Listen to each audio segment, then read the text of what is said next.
दोस्तों, क्या आपने कभी सुना है कि काला धतूरा सिर्फ एक बड़ी जड़ी बूटी नहीं बल्कि आपके जीवन की कई समस्याओं का समाधान भी बन सकता है। धतूरा का नाम सुनते ही शिव भक्ति की छवि मन में आ जाती है, लेकिन क्या आप जानते हैं कि इसकी जड़ को पहनने से आपके जीवन में सकारात्मक बदलाव आ सकते हैं। आज हम आपको बताएंगे एक ऐसी छुपी हुई जानकारी जो शायद ही कोई आपके साथ साझा करे। तो चलिए वास्तुशास्त्र और प्राचीन मान्यताओं की इस अनोखी दुनिया में कदम रखते हैं। लेकिन उससे पहले कमेंट सेक्शन में हर हर महादेव जरूर लिखें और इस वीडियो को बिना स्किप किए आखिर तक जरूर देखें। इसी तरह की महत्वपूर्ण और ज्ञानवर्धक जानकारी प्राप्त करने के लिए हमारे चैनल समृद्धि को सब्सक्राइब करें और बेल आइकन को प्रेस करें ताकि नई वीडियोस की अपडेट आपको सबसे पहले मिल सके। दोस्तों, धतूरा भगवान शिव को बेहद प्रिय होता है। कहते हैं शिव जी इसे अपने मस्तक पर धारण करते हैं और जो भी इसे श्रद्धा से उन्हें अर्पित करता है उसे मनचाहा आशीर्वाद मिलता है। धतूरे की कई किस्में होती हैं, जैसे काला धतूरा, सफेद धतूरा और पीला धतूरा। आयुर्वेद में खास तौर पर काले धतूरे को एक अहम औषधि माना गया है। हालांकि ये काफी जहरीला भी होता है। वैज्ञानिक भाषा में इसे धतूरा स्ट्रामोनियम कहते हैं और अंग्रेजी में इसे डेविल्स एप्पल या डेविल्स ट्रम्पेट के नाम से जाना जाता है। संस्कृत में इसे दस्तूर, मदन और शिव प्रिय, महामोधी जैसे नामों से भी जाना जाता है। काले धतूरे का पौधा जितना रहस्यमय है उतना ही इसके हर हिस्से का अलग अलग उपयोग है। इसके पत्ते नुकीले और बड़े होते हैं और इसकी पहचान इसके कांटेदार फल और घंटी के आकार के सफेद फूलों से होती है। ये पौधा आयुर्वेद और ज्योतिष दोनों में अपनी खास जगह रखता है। धतूरे की जड़ का उपयोग कई पारंपरिक उपायों में किया जाता है। मान्यता है कि अगर किसी महिला को बार बार गर्भपात हो रहा है तो उसकी कमर में धतूरे की जड़ बांधने से ये समस्या खत्म हो सकती है। ये उपाय कई ग्रामीण इलाकों में प्रचलित है और इसे शुभ माना जाता है। सिर्फ यही नहीं दोस्तों, धतूरे का इस्तेमाल नकारात्मक ऊर्जा और बुरी शक्तियों से बचाव के लिए भी किया जाता है। इसे घर में रखने या पूजा में उपयोग करने से सकारात्मक ऊर्जा बढ़ती है। साथ ही ये भगवान शिव का प्रिय पौधा माना जाता है, इसीलिए इसे शिवलिंग पर चढ़ाने से विशेष आशीर्वाद मिलता है। हालांकि ध्यान रखें कि काला धतूरा जहरीला होता है, इसीलिए इसका इस्तेमाल बहुत संभल कर और एक्सपर्ट की सलाह से ही करना चाहिए। दोस्तों, जब बिच्छू डंक मारता है तो बहुत ज़्यादा दर्द होता है और शरीर में बेचैनी सी भी महसूस होती है। बहुत से लोग तो ये भी नहीं समझ पाते कि क्या करें, खासकर जब आसपास कोई मेडिकल सुविधा नहीं हो। ऐसे में अगर आप किसी ऐसे जगह पर हैं जहां डॉक्टर या दवाइयाँ सुलभ नहीं है तो धतूरे का प्रयोग एक अच्छा उपाय हो सकता है।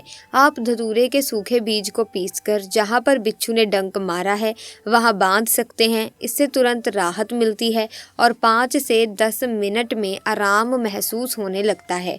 कभी कभी तो 1 घंटे के भीतर ही बिच्छू के डंक का असर खत्म हो जाता है। इस उपाय को आप 2 से 3 बार भी कर सकते हैं। धतूरे की जड़ इस जहर को खत्म करने में मदद करती है और आपको जल्दी राहत भी मिलती है। दोस्तों, इसे कीड़े मारने के लिए भी उपयोग किया जाता है।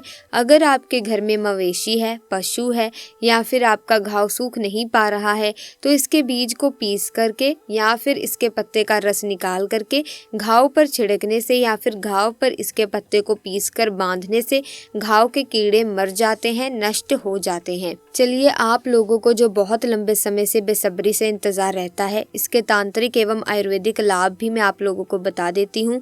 तो अब इस वीडियो को ध्यान से सुनिएगा, ध्यान से समझिएगा ताकि कोई भी स्टेप आपसे छूटे नहीं। दोस्तों, इसके जो तांत्रिक लाभ होते हैं वो बहुत ही ज़्यादा पावरफुल, बहुत ही ज़्यादा ज़बरदस्त हैं। तो शनिवार के दिन इसके थोड़े से बीज और थोड़ी सी धूप शनिवार के दिन आपको लेना है और धूप ले लीजिए या फिर लोबान ले लीजिए। दोनों में से एक चीज़ आपको लेना है और इन दोनों को मिला करके घर में इसका धुआं दिखाना है। तो दोस्तों, इसका धुआं दिखाने से घर से भूत, प्रेत, चुड़ैल, जितनी भी नकारात्मक शक्तियां होती हैं आपके घर में जो होती हैं वो सब भाग जाती हैं। बस शनिवार के दिन इसका धुआं दिखाना है, सब भाग जाता है। अब चलिए मैं आप लोगों को इसके धार्मिक प्रयोग भी बता देती हूँ, क्योंकि धार्मिक प्रयोग भी जानना बहुत ही ज़्यादा ज़रूरी है। तो दोस्तों, इसके पौधे पर अर्थात काले धतूरे के पौधे पर जल देने से अकाल मृत्यु टल जाती है। किस प्रकार की अकाल मृत्यु टलती है दोस्तों? जैसे कि काल सर्प दोष लगा हो या फिर किसी भी प्रकार प्रकार का भयंकर दोष लगा हो जिसके बारे में आपको पता नहीं है। तो इस प्रकार के भयंकर दोषों को दूर करने के लिए पितृ दोष है, काल सर्प दोष है, किसी भी प्रकार का आपको दोष लगा हो, उस दोष को दूर करने के लिए इसके पौधे पर जल देने से, इसकी जड़ों पर जल डालने से अकाल मृत्यु की जो समस्या रहती है वो मनुष्य की वो समाप्त हो जाती है, यानी जड़ से खत्म हो जाती है। ऐसी समस्याएं टल जाती हैं। दोस्तों अब इसका गुप्त तांत्रिक एवं जबरदस्त धार्मिक उपाय बता रही हूँ। वो ये है कि इसके 21 साबुत एवं स्वच्छ बीज लेने हैं और सोमवार के दिन शिवलिंग पर इसे ओम नमः शिवाय बोलते हुए बारी बारी से 21 बार एक एक बीज करके आपको भगवान भोले शंकर को चढ़ाना है। तो इसे शीघ्र ही आपकी मनोकामनाओं की पूर्ति होती है। और ये मैं आपको जो जानकारी बता रही हूँ ये कोई हवा की बात नहीं है, सब चीज़ें पहले से इस्तेमाल करके एक बार देखी हुई हैं कि इनका आखिर फ़ायदा होता भी है या नहीं। तो दोस्तों देखिए ये कारगर बहुत ही ज़्यादा उपाय हैं, तो आपको करने ही चाहिए। इन्हें करने से अगर आप सच्ची श्रद्धा से करते हैं तो आपको फल ज़रूर मिलता है, लाभ ज़रूर मिलता है। वहीं हाई ब्लड प्रेशर की यदि दवाई लेने के बाद भी नियंत्रण में नहीं रहता है, हाई ब्लड प्रेशर की दोस्तों बहुत से लोगों को प्रॉब्लम होती है, तो दोस्तों इस प्रॉब्लम में धतूरे की 3 से 4 इंच मोटी जड़ बारीक बारीक काट लें। इस तरह 4 से 5 जड़ रोगी व्यक्ति की बाहों में धागे की सहायता से बांध दें। इस प्रयोग से हाई ब्लड प्रेशर में बहुत तेज़ी से आराम मिलता है।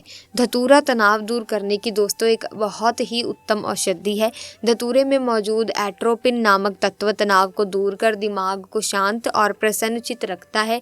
इसके लिए धतूरे के बीज पीसकर शहद मिला लें। इस मिश्रण को रात को सोते समय दोनों कनपट्टी और सिर पर लगा लें। तनाव दूर करने का यह बहुत ही उत्तम प्रयोग माना जाता है, सो आप एक बार ज़रूर प्रयोग करके देखें। वहीं किशोरी स्त्री को माहवारी के समय यदि पेडू में दर्द हो रहा है तो धतूरे की जड़ 3 से 4 अंगुल काटकर माहवारी आने के 2-3 दिन पूर्व कमर में बांध दें। माहवारी के समय होने वाला दर्द बिल्कुल ही समाप्त हो जाता है।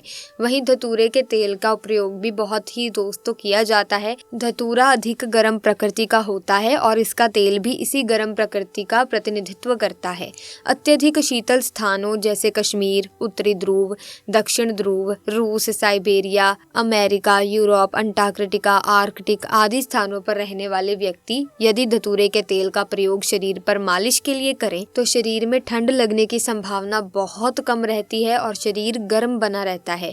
काले धतूरे के बीजों को पानी में उबालकर उबले हुए पानी की 1 या 2 सेकंड तक वाष्प लेने से रक्त में उपस्थित ज्यादा शर्करा नियंत्रित होती है, लेकिन इसके प्रयोग से पूर्व चिकित्सक का परामर्श अवश्य कर लें। वहीं काले धतूरे के बीजों को पीसकर छोटी छोटी गोलियां बना लें। जब कभी दांत दर्द हो तो दर्द वाले दांत पर गोलियों को रख लें, लेकिन ध्यान रहे लार थूक दें। इस तरह गोली रखने से दांत दर्द में आराम मिलता है। यदि किसी व्यक्ति की मांसपेशियों में दर्द या ऐंठन आ जाए तो धतूरे के पत्तों का पानी में उबाल कर उसकी भाप लेनी चाहिए। इससे मांसपेशियों में जो खिंचाव है या ऐंठन की समस्या है वो समाप्त हो जाती है। इसके बाद लकवा की बीमारी की रामबाण दवा है। जैसे कि किसी का लकवाग्रस्त अंग है, काम करना बंद कर चुका है और वो लोग चाहते हैं कि उनका ग्रस्त अंग फिर से काम करना शुरू कर दे, लकवा की जो प्रॉब्लम है, जो बीमारी है वो दूर हो जाए, तो इसके बीज का निकला हुआ तेल या फिर दोस्तों इसके बीज को सरसों के तेल में डालकर आप पका सकते हैं और इस तेल को आपको लकवाग्रस्त अंग पर 15 मिनट तक मालिश करना होता है। तो धीरे धीरे जो लकवाग्रस्त अंग होता है फिर से जो अंग है वो अपना काम करना शुरू कर देता है। धीरे धीरे करेंगे लेकिन ये रिकवर कर देता है। ये लकवाग्रस्त अंग पर ये पुनः खून दौड़ने का काम करते हैं, जिससे लकवाग्रस्त अंग काम करना शुरू कर देगा। प्राचीन ग्रंथों में इसके बारे में आपको जानकारी मिलेगी। जो लोग प्राचीन ग्रंथ पढ़ते हैं उन्हें तो ये सब पता होता है, लेकिन कभी कभी क्या होता है पूरी जानकारी नहीं होती, पूरा ग्रंथ नहीं पढ़ा जाता तो जानकारियाँ मिस हो जाती हैं, जिसकी वजह से कोई भी पेड़ पौधा है या कोई जड़ी बूटी है हमारा ध्यान रहता ही नहीं है। लेकिन ऐसी वीडियोस को देखने के बाद आपको आयुर्वेद का ज्ञान हो जाएगा, तो आप जब भी कहीं पर बाहर जाएंगे, छोटा धतूरा या अन्य जड़ी बूटी कोई मिलेगी तो आप तुरंत उसे पहचान लेंगे और काम में लाने में आपको मदद मिलेगी और आपकी बीमारियां भी दूर हो जाएंगी। सो ऐसे में ऐसी वीडियोस को देखने के लिए चैनल को सब्सक्राइब करके बेल आइकन को प्रेस ज़रूर कर लें ताकि नए वीडियोस की अपडेट आपको मिलती रहे। साथ ही दोस्तों आपको ऐसे ही एक और पौधे के बारे में मैं बताने वाली हूँ जिसका नाम है छोटा धतूरा। ये एक वसंत खरपतवार है। इसका बोटेनिकल नाम ज़ैंथियम सिब्रिकम है। ये पौधा डेजी परिवार से ताल्लुक रखता है। ये एशिया, यूरोप और उत्तरी अमेरिका अमेरिका के कुछ हिस्सों में पाया जाता है। ये पौधा जानवरों और मनुष्यों के लिए जहरीला हो सकता है। धतूरे के फल का उपयोग कोल्ड, फ्लू से लेकर ब्रोंकाइटिस के लिए किया जाता है। अब यहाँ पर दोस्तों मैं एक बात आपको बता दूं, सबसे पहले हमने इस वीडियो में काले धतूरे की बात की है और अब हम बात कर रहे हैं छोटे धतूरे की। देखिए दोस्तों, दोनों ही धतूरे बहुत ही फायदेमंद होते हैं, लेकिन अलग अलग किस्मों के कारण दोनों के बारे में जानना जरूरी है, क्योंकि दोनों ही आपके लिए बहुत लाभदायक सिद्ध हो सकते हैं। सो दोस्तों, क्रोनिक ब्रोंकाइटिस होने पर धतूरे के फल का सेवन किया जाता है। दरअसल ब्रोंकाइटिस जो होती है वो सांस संबंधी परेशानी है। इस बीमारी में संक्रमण के कारण ब्रोंकियल ट्यूब में सूजन आ जाती है। वैसे लोग जिन्हें ब्रोंकाइटिस की समस्या होती है उनकी कफ में अक्सर गाढ़ा बलगम निकलता है। कॉमन कोल्ड होने पर इसका सेवन किया जा सकता है। कॉमन कोल्ड इन्फेक्शन से होने वाली परेशानी है जिसमें माइक्रो ऑर्गेनिज्म रेस्पिरेटरी ट्रैक्ट के ऊपरी हिस्से पर नकारात्मक प्रभाव डालता है। इसके लक्षण 2 दिनों के बाद बढ़ जाते हैं। दरअसल जब इन्फेक्शन का कारण बनने वाले माइक्रो ऑर्गेनिज्म के संपर्क के कारण होता है। कब्ज की परेशानी की अगर बात करें तो ये एक ऐसी समस्या है जिसे समय से अगर सुलझाया नहीं गया, इस परेशानी को खत्म नहीं किया गया तो ये कब्ज बवासीर का रूप ले लेती है। सो ऐसे में कब्ज की परेशानी होने पर भी इसका सेवन किया जा सकता है, लेकिन अगर घरेलू उपाय करने के बावजूद कब्ज की समस्या ठीक ना हो तो अन्य बीमारी का खतरा शुरू हो जाता है। इसीलिए कब्ज की परेशानी अगर कुछ दिनों में ठीक ना हो तो डॉक्टर से संपर्क करना चाहिए। कहने का तात्पर्य ये है कि कब्ज की परेशानी बहुत ही ज़्यादा आगे जाके आपको तकलीफ दे सकती है। सो जल्दी से जल्दी इसका हल करना ज़रूरी है। वहीं डायबिटीज़ की समस्या होने पर प्राय लोग खाने पीने की चीज़ों को लेकर असमंजस की स्थिति में रहते हैं, लेकिन छोटा धतूरे का सेवन शुगर लेवल को कंट्रोल रखने के लिए किया जा सकता है। ब्लड शुगर लेवल कंट्रोल रखना बेहद ज़रूरी है, क्योंकि इसके लेवल में ना रहने से कई बीमारियों का खतरा बढ़ सकता है। वहीं दोस्तों, ट्यूबरक्लोसिस के पेशेंट भी इसका सेवन कर सकते हैं। दरअसल टीबी बैक्टीरियल इन्फेक्शन के कारण होता है। ये बैक्टीरिया मनुष्य के बॉडी टिश्यू पर हमला कर उन्हें नष्ट कर देता है। ये बीमारी माइक्रोबैक्टीरियम ट्यूबरक्लोसिस नाम के बैक्टीरिया की वजह से होती है, जो हवा के जरिए एक दूसरे से लोगों में फैल सकती है। ट्यूबरक्लोसिस के बैक्टीरिया उन पर तेजी से हमला करते हैं जिनका इम्यून सिस्टम कमजोर होता है। इसका खतरा HIV या कैंसर जैसी बीमारियों से पीड़ित रह चुके लोगों में होने की संभावना ज़्यादा हो सकती है। टीबी की बीमारी ज़्यादातर फेफड़ों में होती है, हालांकि ये हड्डियों, लिम्फ ग्रंथियों, आंतों, दिल, दिमाग के साथ साथ अन्य अंगों पर भी नकारात्मक प्रभाव डाल सकता है। तो दोस्तों, ये थी कुछ महत्वपूर्ण जानकारी जो आपके कितनी सारी प्रॉब्लम्स का सॉल्यूशन हो सकती है अगर आप सही तरीके से इसका इस्तेमाल करें। लेकिन किसी भी चीज़ को इस्तेमाल करने से पहले किसी एक्सपर्ट से, डॉक्टर से या किसी वैद्य से सलाह ज़रूर लेनी चाहिए, क्योंकि देखिए दोस्तों, किसी भी फल या किसी भी जड़ी बूटी की प्रवृत्ति अलग होती है, हमारी प्रवृत्ति खुद की अलग होती है। तो ऐसे में किसी एक्सपर्ट से सलाह किए बिना किसी भी चीज़ का सेवन ना करें। तो इस जड़ी बूटी का भी इस्तेमाल करने से पहले अपने डॉक्टर से सलाह या एक्सपर्ट से सलाह ज़रूर लें। वहीं अगर तांत्रिक प्रयोग की बात करें तो वो आप कर सकते हैं, आपको इसका ज़रूर फ़ायदा मिलेगा। सो आज की वीडियो में बस इतना ही। आशा करती हूँ कि ये वीडियो आपको काफ़ी ज़्यादा ज्ञानवर्धक लगी होगी। अगर हाँ तो आप इस वीडियो को लाइक करें, शेयर करें, चैनल को सब्सक्राइब करके बेल आइकन को प्रेस कीजिए ताकि नए वीडियोस की अपडेट आपको मिलती रहे। धन्यवाद।